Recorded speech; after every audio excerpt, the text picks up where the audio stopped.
Um outro destaque da edição desta quinta-feira do 3 em 1 é a Previdência, o rombo da Previdência, o rombo das contas públicas. Porque em meio à pressão pelo corte de gastos, o rombo da Previdência aumentou quase 20% em setembro. Eu vou chamar o Misael Mainetti, que vai trazer as informações para a gente.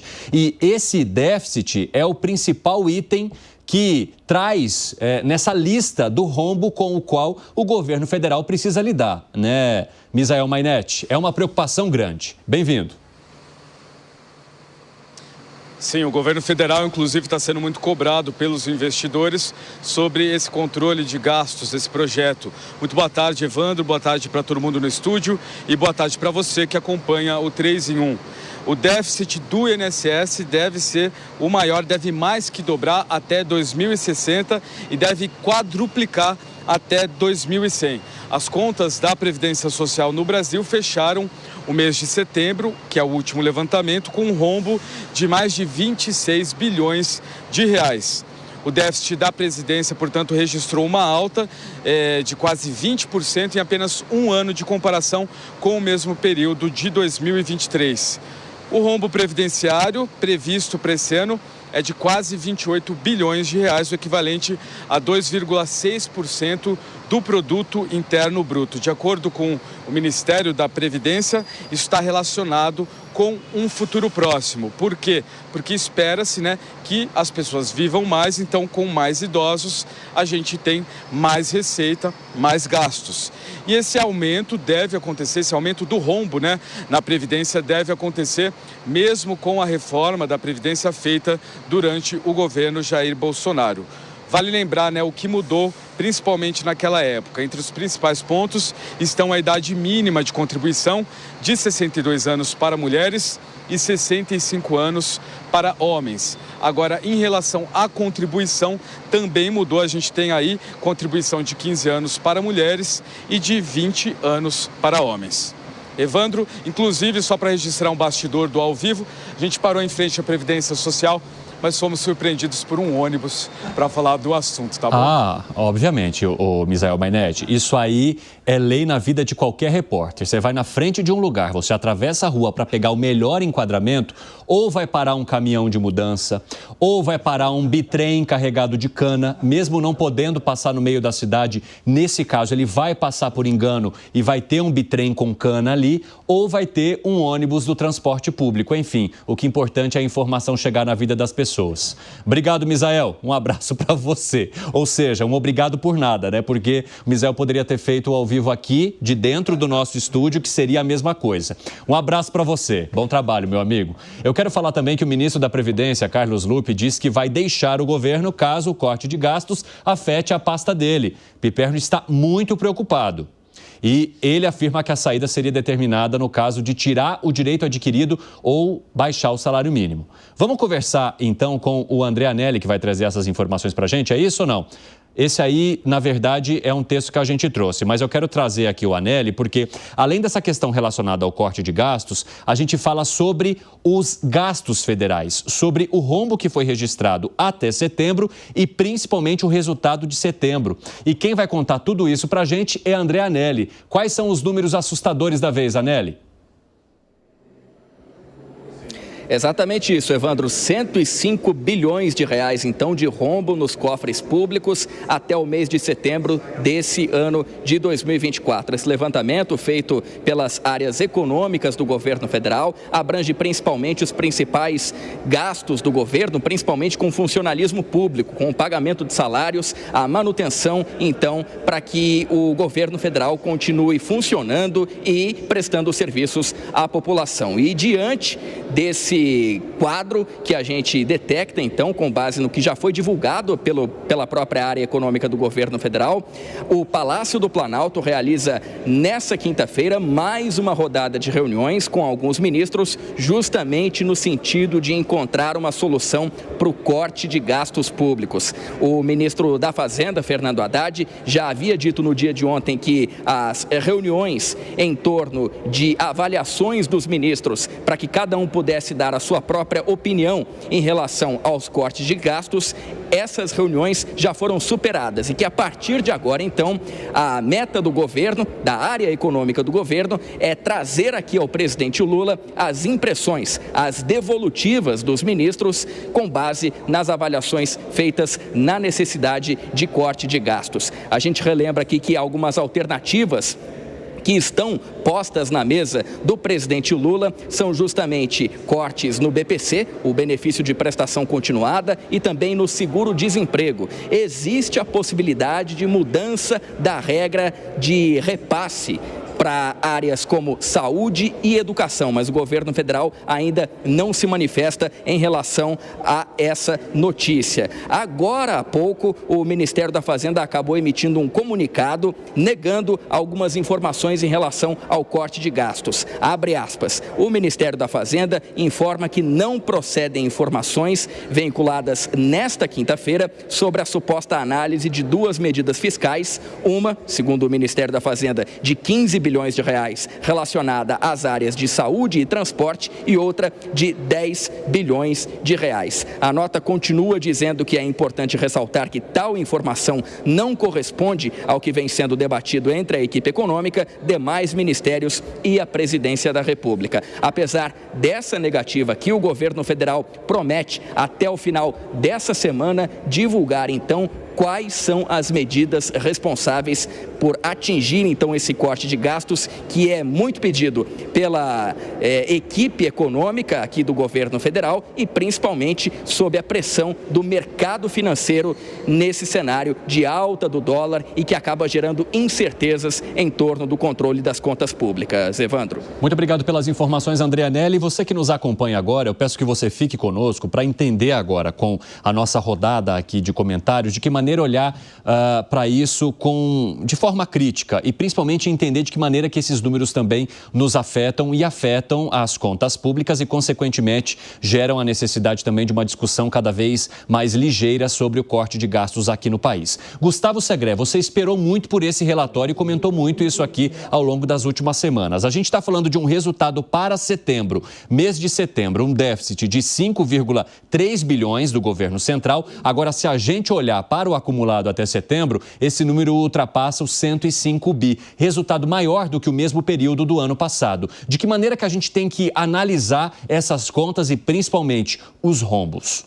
A primeira questão, Evandro, me parece que devemos dar tchauzinho para o limite máximo do arcabouço fiscal. Estou dizendo o pior dos limites, que era, o melhor dos piores. 28,8 bilhões era o limite a qual o governo deveria chegar. Se ele está hoje em 105 bilhões, ele precisa, em números redondos, um superávit para outubro, novembro e dezembro de 77 bilhões, para chegar num déficit de 28. A Previdência é o que está empurrando essa conta para baixo. Isso porque as pessoas estão vivendo mais, mas tem menos gente que aporta para a mesma quantidade ou mais gente que vai se aposentando. E aí vem uma reflexão. No ano passado, em outubro, a taxa de desemprego estava 7,6. Hoje está em 6,4. Então, peraí, se tem mais gente trabalhando, por que os números da Previdência não melhoram? Então, nós devemos também, provavelmente, mandar um tchauzinho para o ministro Carlos Lupi, porque ele, se vai ter que mexer, com certeza, ele vai ter que sair do governo. Lamentamos muito, eu sei que Pipe não vai ficar muito triste com isso, mas é a conta, é a realidade. E agora vou mais longe. A dívida total do Brasil é 6,9. Número redondo, 7 trilhões de reais. Para você ter uma ideia, é um 7 com 12 zeros depois. 12 zeros, uma dúzia de zeros depois. Nós temos 210, 214 milhões de pessoas morando aqui. O outro dia nasceu meu sobrinho. E quando ele nasceu, eu já coloquei uma estampa na cabeça. Você deve 33 mil reais. Daqui até a eternidade. É o valor que cada um de nós devemos para pagar essa dívida absurda do governo. E o governo não está conseguindo. Temos recorde em maio, recorde de arrecadação em junho, recorde de arrecadação em julho, recorde de arrecadação em agosto, setembro também recorde de arrecadação e sempre a despesa supera a arrecadação. Ou seja, o governo está gastando muito, está gastando mal, está nos endividando, a conta vai chegar, a taxa Selic mostrou isso quando subiu ontem 0,5 e o governo não está nem aí com isso. Ou pelo menos está esperando, porque está vendo aonde que vai diminuir. Gente, ou o governo para de gastar e começa a diminuir a despesa pública, ou isso aqui vai explodir pelos ares em termos econômicos. Agora, Langani, se a gente olhar as camadas dessas contas, quando a gente fala de Tesouro e Banco Central, o resultado unificado deles deu um superávit de 20 bi. O que preocupa é justamente a Previdência, com mais de 20 bi de déficit. A Previdência, aliás, é algo a qual você tem criticado bastante a maneira como é conduzida a política em torno dessa Previdência nos últimos anos. Em algum momento alguém vai ter de mexer nisso, né? Exatamente, né? Porque o que acontece? A população brasileira está envelhecendo e você tem menos pessoas para sustentar cada vez mais um número crescente de idosos. A conta simplesmente não fecha, né? Matemático, né? Nasce menos gente e a população envelhece. Então, tem que, em algum momento, revisar essa idade mínima, que hoje para homens está em 65, 62 para mulheres, para as pessoas saírem do mercado de trabalho mais tarde. Infelizmente, a conta não fecha. Tem uma ideia no mundo de hoje que a aposentadoria é um direito natural. Não, a aposentadoria é uma invenção moderna. No tempo antigo, as famílias tinham muitos filhos, né? E os próprios filhos e você mesmo cuidava da sua aposentadoria. Nós terceirizamos isso para o Estado num pacto social e é um problema no mundo inteiro. Em relação a esse mês especificamente, Evandro, esse déficit, além do que o Segré trouxe aqui da Previdência, ele foi puxado também pelo aumento do BPC, o LOAS, né? Então, as pessoas que não contribuíram para a Previdência e acabam recebendo o salário mínimo de aposentadoria ou tem algum tipo de problema de saúde e recebe o BPC, então houve um aumento no número de beneficiários, mas houve também um reajuste do BPC. Por quê? Porque se sobe o salário mínimo, sobe o BPC. E isso acabou impactando as contas públicas. Além do BPC, Gani, há uma outra explicação também para esse aumento, que seria, segundo o governo, a antecipação no pagamento de 4,3 bilhões de precatórios federais previstos para 2025, referentes ao Rio Grande do Sul e o BPC, né, que é o benefício de prestação continuada. Essa explicação, no teu ponto de vista, e já eu passo para o Piperno, ela é crível para justificar as contas que foram apresentadas aqui? Não, ela não é crível porque, veja, já estão dando uma colher de chá para o governo, porque, tudo bem, houve uma antecipação do pagamento dos precatórios, mas há uma série de precatórios que não são contabilizados, aqueles que furam, né, o teto estabelecido ainda no governo Jair Bolsonaro. Então, por exemplo, também o pagamento com os desastres lá no Rio Grande do Sul também não são contabilizados. Então, tem uma série de colher de chá que, se a gente colocasse a conta do Rio Grande do Sul e os demais precatórios, porque esses foram contabilizados, o rombo seria muito maior. Por isso que, às vezes, eu nem olho muito o déficit primário, eu olho o déficit nominal, porque engloba tudo. Ô Fábio Piperno, os nossos amigos estão colocando aqui que a possibilidade de manutenção do arcabouço fiscal com esses resultados está se esfarelando. Você concorda? Veja, sobre esse último ponto que o Alan tratou, então, o rombo até aqui é de 105 bilhões, mas ele já inclui uns 40 e poucos bilhões desses créditos especiais. Então, e como isso não vai entrar no arcabouço, aí a gente pode discutir ou não se isso é certo ou errado, mas como isso não entra no arcabouço, na verdade, então, para efeitos de atingir ou não o que está previsto no arcabouço, esse déficit hoje é de 60 e poucos bilhões. Essa é a conta, porque não inclui os créditos especiais. E o Seron, né, enfim, o secretário executivo do Ministério da Fazenda, ele até aposta em um superávit robusto no mês de outubro. Mas, e como isso é um pouco de futurologia, é óbvio que o governo e demais autoridades especialistas vão se debruçar nessa questão da Previdência. Por quê? Porque se o governo central, né, mais o Banco Central, dão aí um superávit de 21 e as contas fecham no vermelho de 5, porque a Previdência deu um déficit de 26, é óbvio que é aí que vai ser, esse vai ser o foco dessa discussão e desses cortes. Mas a questão é, onde cortar a Previdência? Porque a gente está falando de um gasto que ele é real, que está aí contabilizado, mas é muito diferente, por exemplo, de desperdício.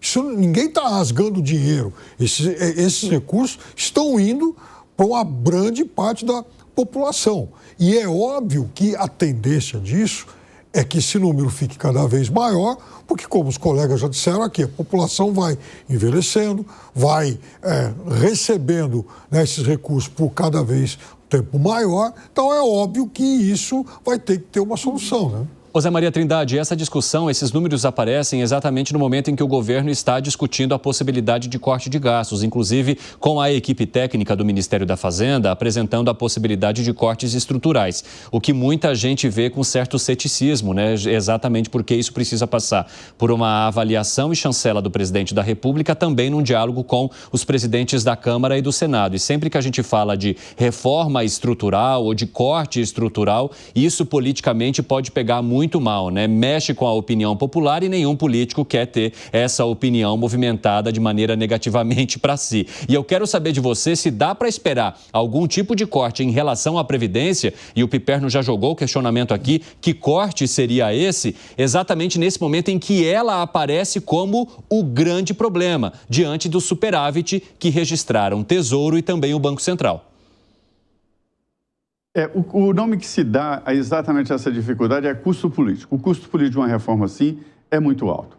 Muitos deputados ali que lidam com a economia, o Congresso Nacional, aglomerado ali, cada um defende mais um setor, né? Na hora de votar, todos votam, evidentemente. Há uma indicação clara de que é preciso uma reforma da Previdência.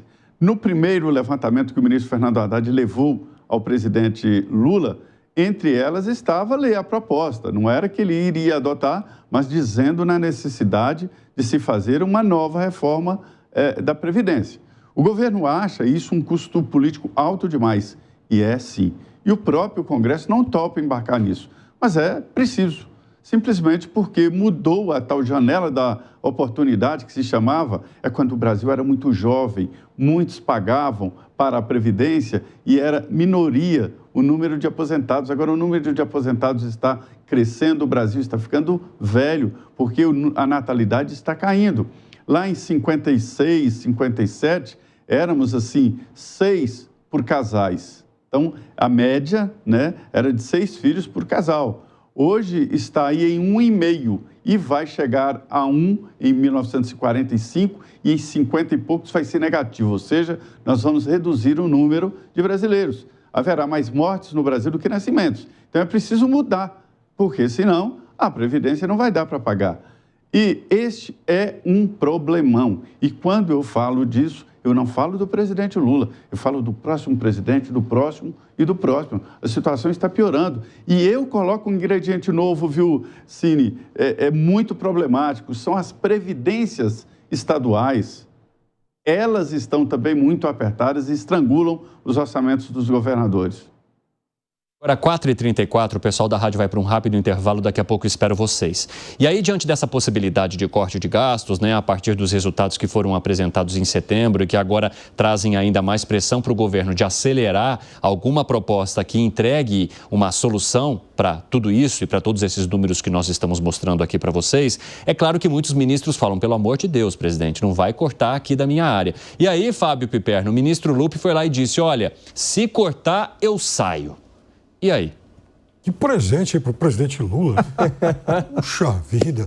Aliás, ele podia aproveitar e sair também. Você é menino nervoso, eu quero brincar disso mais não. Pois é, Zé. Ele podia aproveitar, então, Zé, diante desse ímpeto todo, né? Renunciar também à presidência do PDT, né? Porque a gestão dele já está fazendo com que são teias de aranha, lá tanto tempo que ele está lá, e o partido também vai se apequenando a cada eleição, a cada período aí. Então, puxa vida, seria um favor, não só para o presidente Lula, mas, né, ele podia então aproveitar e fazer esse favor ao PDT também. Ô Zé Maria Trindade, como é que isso está mexendo com os ministérios e principalmente com o ministério do Lupe? Muito. O presidente fez 2 reuniões, né? Uma anteontem e outra exatamente hoje para ali os ministros mais resistentes. Há um desequilíbrio, sim, olha. Não é que é o presidente Lula, há um desequilíbrio. O Ministério da Educação tem mais verba discricionária, ou seja, para investimentos e para gastar livremente, do que o presidente da República. Quer dizer, tem um desequilíbrio nisso aí. Mas ninguém quer cortar. Cortar gastos é difícil demais, dói. Né? Economizar dói, sim, mas é preciso. Chegou um ponto que levaram ao presidente Lula, assim, ou a gente corta ali perto de 40 bilhões, não é fácil, ou se faz isso, ou haverá uma dificuldade econômica muito grande que pode inviabilizar qualquer proposta da esquerda em 2026. Então, assim, há um descontentamento, ninguém quer, e alguns querem até aumentar. Eu fiquei sabendo hoje que o Ministério de Minas e Energia está com um projeto novo aí de 4 bilhões de reais para implementar lá o Luz para Todos, ou seja, existem vários projetos a serem lançados, mas cadê o dinheiro? Gani, pode ser que a ameaça do ministro se cumpra, né? Porque se o governo levar em conta o resultado da Previdência, o ministério dele está na mira. Mas aí o presidente Lula acaba resolvendo 2 problemas numa tacada só, Evandro. Olha que maravilha, eu vou concordar com o Piperno, porque ele faz o ajuste necessário na Previdência, se ele realmente quiser encarar esse custo político, que é necessário, e ao mesmo tempo tira um ministro que deixa muito a desejar. Então, para o presidente, seria um golaço, né? Faria um aceno ao mercado, isso reduziria lá preço de ativos e também resolveria o próprio problema do ministério. Se ele for estratégico, ele faz isso. Fala, Segre. Tem um ditado que eu não lembro, eu confundo muito. Se ficar o bicho pega, me parece, se correr o bicho pega, se o bicho come. Esse. O governo é exatamente essa a questão. É essa mesma frase para ele. Porque se o governo, o presidente, vai fazer o ajuste e precisa fazer o ajuste, toda a oposição vai falar, está vendo o presidente que falava das classes mais necessitadas, olha como está abandonando ele, porque de alguma forma está deixando alguns benefícios. Por isso o Carlos Lupi está dizendo que ele vai embora. E seria bom se ele fosse. Até agora não mostrou absolutamente nada. Mas se ele deixar do jeito que está, vai repercutir de uma forma tão negativa, os juros continuarão aumentando e aí não tem mais o Campos Neto para culpar. Esse rapaz que não entende, vai ser outro rapaz, o Gabriel Galípolo, que ele, o presidente, colocou. E ele não vai conseguir fazer mágica, então vai ter que continuar subindo as taxas de juros. Aí, por outro lado, mesmo que tenha um monte de mágica no meio, que essa parte não reflete no déficit fiscal, a dívida vai continuar subindo porque alguém tem que financiar e essa conta vai chegar e vai chegar antes de 2026. Nós devemos lembrar que estamos falando de uma reforma previdenciária que foi feita agora há pouco. Estamos falando de 5 anos atrás e já não está dando certo. E se não tivesse sido feita essa reforma, Evandro, estaríamos hoje com um problema muito mais sério. Você resolve de 2 formas e uma delas é natureza, não pode. Que as pessoas não cheguem a viver tanto tempo, ninguém quer isso.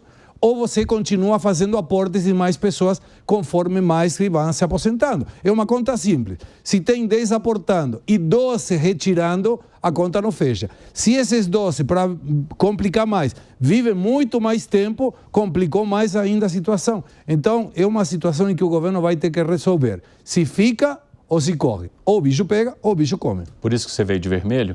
Lógico, porque era clavado. Olha, está tendo recaudação recorde, inclusive por cima da inflação, em termos reais positivas, e não há arrecadação que suporte. Sempre vem um déficit atrás. Então, é vermelho, porque as contas ficam no vermelho. E no mês que vem, tomara eu possa vir de azul quando a gente fale sobre isso, porque vou continuar vindo de vermelho cada vez que o déficit seja grande. Confia, Piperno?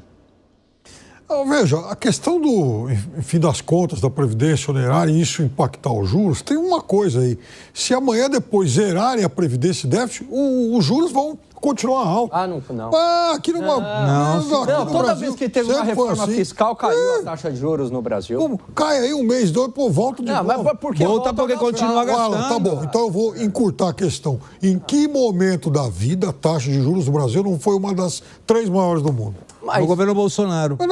Não. Assim, no governo Bolsonaro. Não. Como não? Baixou por conta da pandemia, ok? Mas no resto do mundo a taxa foi era negativa. Foi negativa em termos reais durante 2 dois oportunidades no governo Bolsonaro. Desde o governo Lula até agora, somente 2 anos. Governo Bolsonaro, você gosta ou não? Não foi negativo. Eu pego dados. E tem uma coisa, eu quero saber termos reais, então, vou refazer a pergunta. Em que momento a taxa de juros do Brasil não foi uma das 3 maiores do mundo? Governo Bolsonaro. Não foi porque nesse momento em que caiu aqui, no resto do mundo já tinha caído muito mais. Na Argentina não, por exemplo. Não, na Argentina tinha inflação. Não, mas veja, hoje falam que a taxa de juros de lá é maior que aqui, porque lá de 30%, 40% com inflação de mais de 100%. Sim. Ué, Quando o Temer assumiu, existia lá um grande problema fiscal, começou a ser feito um ajuste fiscal. A taxa Selic estava em 14,25. Depois, ela começou numa trajetória de queda. Quando o Bolsonaro assume ainda, lá com a reforma da Previdência, ela estava abaixo dos 2 dígitos. Chegou, de fato, chegou a 2% por conta da pandemia e não se sustentou. E aí, novamente, não se sustenta devido ao problema inflacionário gerado na pandemia no mundo inteiro e pelo excesso de gastos também gerado na pandemia. Mas, provavelmente, se não tivesse a pandemia, essa taxa Selic estaria abaixo dos 10%. Arremate, Piperno, quer falar mais alguma coisa? Não, aqui, veja, não responde a pergunta que eu fiz. Em que momento a taxa de juros reais do Brasil deixou de ser uma das 3 maiores do mundo? Olha, durante esse período, governo Temer, Bolsonaro, pré-pandemia, se eu não me engano, não era entre as 3 maiores do mundo. Você está falando de queda, é verdade, caiu no mundo inteiro, o mundo inteiro caiu mais do que aqui.